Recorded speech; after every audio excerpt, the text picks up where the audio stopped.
bang tinuturo mo sa anak ko? Yan bang tinuturo mo kay Ashley kung paano manulsol at maging bad influence?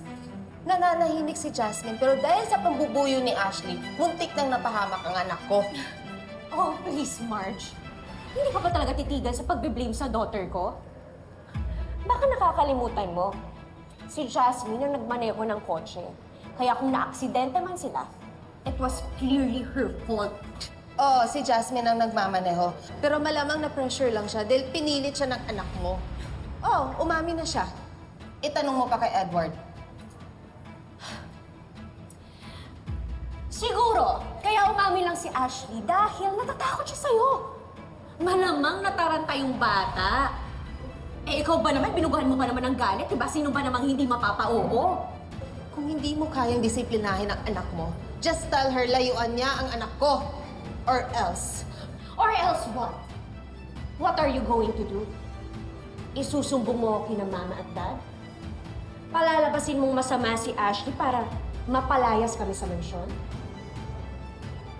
Sige, gawin mo. Ako ang makakalaban mo. Sa tingin mo, aatrasan kita. Hindi ako natatakot sa'yo, Marge. Pinagtakpan ko kayo kay Dad.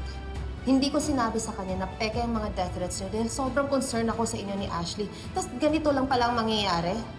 Bakit, Marge? Kung makapagsalita ka, parang ikaw lang yung nasasaktan dito.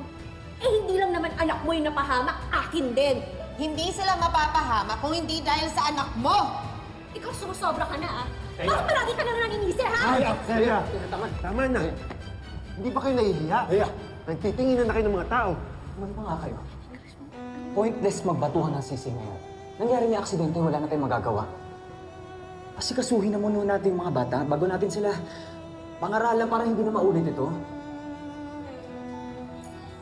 Ilipat na lang natin ang kwarto si Ashley. Ayoko na siyang katabi ng anak ng isa dito. Baka mamaya kapag may nangyari na naman, sisihin na naman ulit si Ashley. Yeah.